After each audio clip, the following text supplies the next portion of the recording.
लोग एक मंत्र का उच्चारण हमेशा करते आए माँ जगत जननी के, जगत जगदम्बा के, उसमें स्वधा का स्मरण देखिएगा कितना प्रबल है।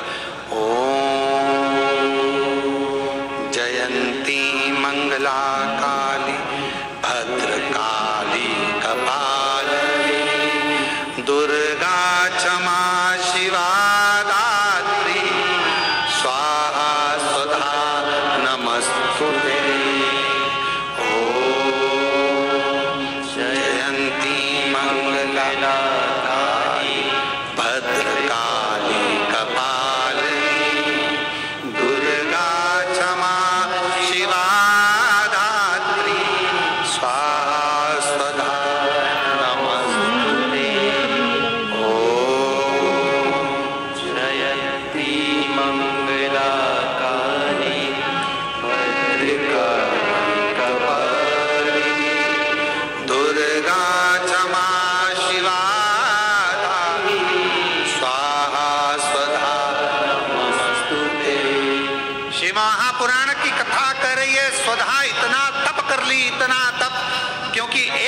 उसका प्रबल था कि वृक्ष की छांव में बैठकर भगवान के मंत्र का उच्चारण करना, भगवान के मंत्र का उच्चारण,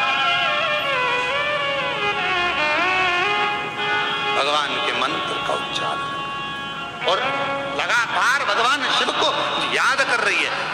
तो फिर निवेदन करूं, घर में बैठकर जपा एक मंत्र एक फल, मंदिर देवालय शिवालय नदी तीर्थ में 1000 फल मिल जाएंगे, तीर्थ में 1000 मिल जाएंगे, पर किसी पंच वृक्ष बट आंवला बेलपत्र पीपल शमी इन वो वृक्ष हैं जिन वृक्ष की छांव में बैठकर यदि एक बार भी आपने मुख से शंकर का नाम लिया है, श्री शिवाय नमस्तुभ्यं कहा है, नमः शिवाय कहा है, ओम नमः शिवाय कहा है, तो उसका फल हजारों हजारों गुना प्राप्त हो।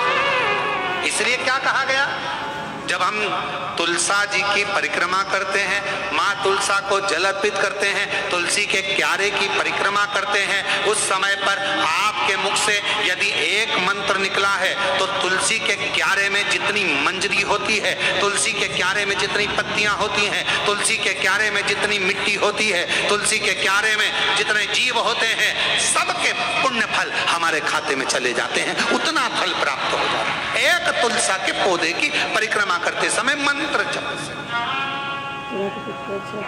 ओम जयंती मंगला भद्रकाली कपालिनी दुर्गा क्षमा शिवा स्वाहा स्वधा नमस्तुते।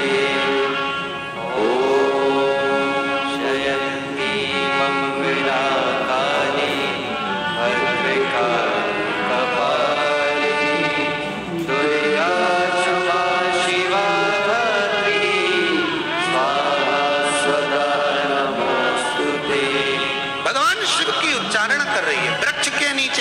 इसलिए हमारे सनातन धर्म में प्रत्येक सनातनियों के घर में, प्रत्येक हिंदू बहन भाई के घर में और प्रत्येक व्यक्ति के घर में जितने सनातनी हैं, सबके घर के दरवाजे पर आंगन में तुलसी का क्यारा होना चाहिए। वो सनातन धर्म की एक प्रखरता है, वो सनातन धर्म की एकजुटता है।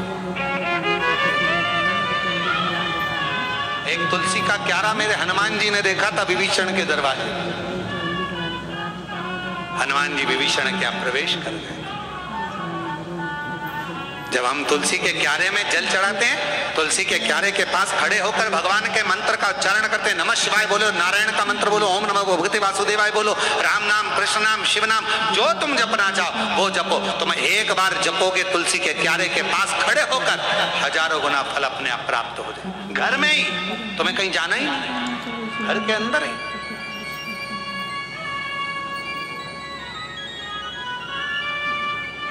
और कितना प्रबल है।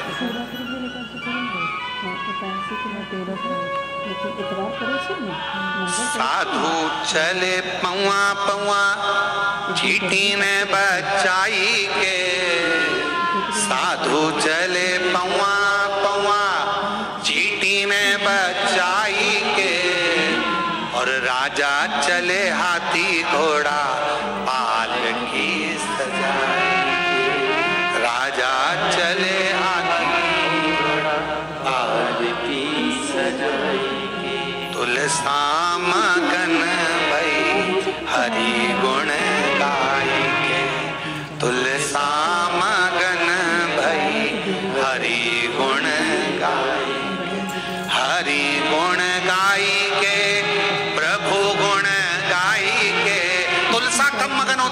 तुलसा कब प्रसन्न होती है, वृक्ष कब प्रसन्न होता है, बेलपत्र का वृक्ष कब प्रसन्न होता है, शमी का वृक्ष कब प्रसन्न होता है, बेलपत्र का वृक्ष, वट वृक्ष कब प्रसन्न होता है। उसकी प्रसन्नता होती है जब हम भगवान के मंत्र का उच्चारण करते हैं।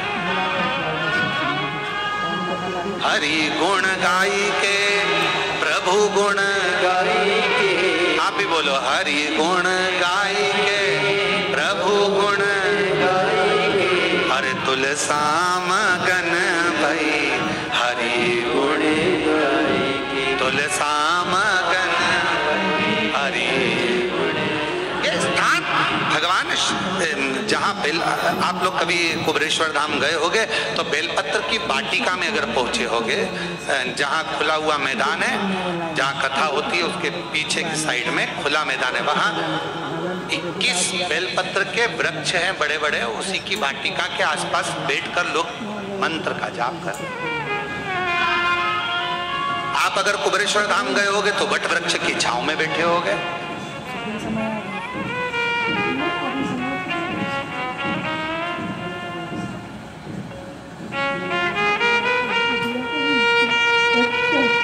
कम से कम 400 साल से 500 साल के बीच में 300-400 साल 500 साल पुराना वट वृक्ष। कभी आप लोग गए हो कुबरेश्वर धाम तो वहाँ लोग बैठकर, अभी तो वहाँ का मार्ग इसलिए बंद रखा है क्योंकि वहाँ काम चल रहा, तो वहाँ अभी आज जाने नहीं देते, रास्ता बंद रहता है। नहीं तो मंदिर प्रांगण के पीछे ही जहाँ कथा होती है उसके ठीक पीछे के साइड में वट वृक्ष बहुत विशाल, उसकी छांव में अगर आप कभी बैठे और शिव नाम का उच्चारण कर कर देखना, कभी बैठकर एक बार दिल से मन से 2 क्षण बैठकर आप उसका उच्चारण कर कर देखना। अभी उस स्थान पर तो निर्माण चल रहा है, जिससे भक्त लोग वहां पहुंचे तो वहां आराम से बैठकर मंत्र उच्चारण कर सके, ऐसी व्यवस्था वहां करी जा रही। बैठे उच्चारण, श्री शिवा कभी मौका लगे, और कभी अभी जब वहाँ का निर्माण पूरा हो जाएगा तब आप लोग जब दर्शन करने उस वट वृक्ष की छांव में, जहाँ बेलपत्रियों का कुंज है, बेलपत्रियों का कुंज जहाँ है 21 वृक्षों का, उसके पास में कभी बैठकर देखिए 2 क्षण, तो स्मरण कर देखो, बैठकर। केवल कुबरेश्वर धाम आप गए, जरा मंदिर में दर्शन किया और दर्शन कर कर नहीं, कुबरेश्वर धाम के कुछ स्थान है उसका आप दर्शन करो, वहां बैठो, थोड़ा स्मरण करो वहां बैठकर कि आखिर इस धाम की इतनी महत्वता क्यों है, क्यों इतनी महत्वता, क्यों?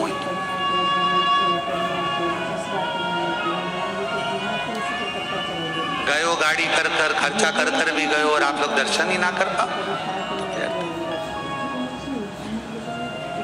हमारा बहुत मन होता है किसी तीर्थ में जाए ना तो वहां का बहुत दर्शन करें, बहुत दिल से, पर दर्शन करते समय इतना भक्त लोग, कहीं कोई इधर से पढ़ रहा, कोई उधर से पढ़ रहा, तो फिर दर्शन कहाँ हो पाते हैं।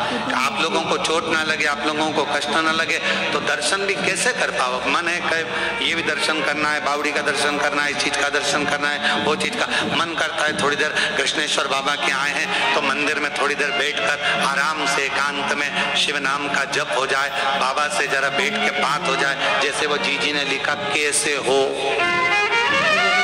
तो हम भी तो हमारे कृष्णेश्वर बाबा से पूछे, बापू कैसे हो, भाऊ ठीक तो है, बाबा सब बढ़िया है, आनंद है, चांगला है। तो हम भी तो पूछे, और अभी तो फर्ज बने कि पूछे कि ना पूछे।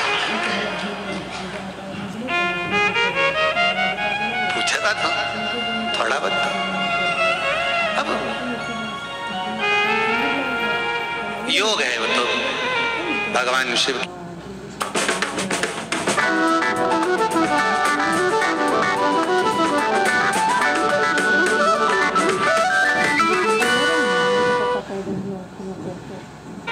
खड़ी वहीं पर फिर हमने ऊपर से इशारा करा हितेश को, हमने कहा हितेश आन दो अंदर, बैठ,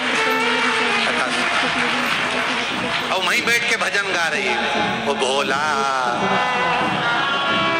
और हाथ का इशारा किस पे कर रही थी मालूम है? जितने बाउंसर लगे थे उन पे भोला सब दुख का,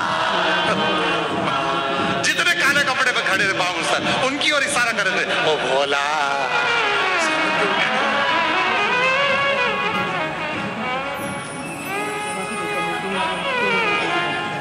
और हम तो कथा में आने के लिए स्नान कर रहे और इनकी आवाज वो भोला। स्नान कर बुरा के हम बाहर गए, हमने कहा बात क्या है आखिर, देखे सर लगी लाइन बाहर और सब इशारा करके गा रही भोला। हमने हितेश को बुलाया, हमने बेटा एक काम कर इनको अंदर ले जाओ। कहा गुरुजी हाल में जगह नहीं है। मैंने कहा हाल में नहीं हो दिल में होना चाहिए, तो ले जा इनको अंदर। अब सोचे तो क्या, पर महाराष्ट्र वालों को बहुत बहुत बधाइयां हैं कि अक्टूबर महीने में 2 कथा महाराष्ट्र वासियों को पंडाल में बैठकर सुनने का मौका मिला। पहली कथा 3 अक्टूबर से 9 अक्टूबर तक जलगांव महाराष्ट्र में दिव्य और भव्य शिव महापुराण की कथा। बाबा भृंगी शिव महापुराण की कथा का लाभ अपन वहां बैठकर पंडाल में बैठकर लाखों शिव भक्त के साथ उस कथा का आनंद लेंगे। कई लोग बाबा से विनती करने के लिए तरस रहे हैं कि पंडाल की भूमि कब मिले, कब बैठे, वहां की रज कब हमारे जीवन का कल्याण करे। तो उनके लिए दूसरी कथा 12 से 16 अक्टूबर 5 दिवसीय शिव महापुराण की कथा शिरडी महाराष्ट्र में होगी। शिरडी में बाबा की कृपा से 5 दिवसीय कथा शिरडी में महाराष्ट्र में होगी। कहीं मेरे बाबा को सुनना होगा देवाधिदेव महादेव के सुंदर आनंद के साथ शिरडी में, कहीं बाबा की कृपा से साईनाथ को सुनना होगा, कहीं बाबा की कृपा होगी। तो शिरडी में 5 दिवसीय 12 से 16 अक्टूबर तक कथा, 3 अक्टूबर से 9 अक्टूबर तक जलगांव में कथा, और अक्टूबर के महीने में ही 25 अक्टूबर से 29 अक्टूबर तक धनोरा दुर्ग छत्तीसगढ़ वालों को भी शिव महापुराण की कथा श्रवण करने का सौभाग्य। 2 कथा महाराष्ट्र अक्टूबर में दी है और 1 कथा दुर्ग वासियों को बहुत बहुत बधाई, धनोरा वालों को, छत्तीसगढ़ के वासियों को जिनको ये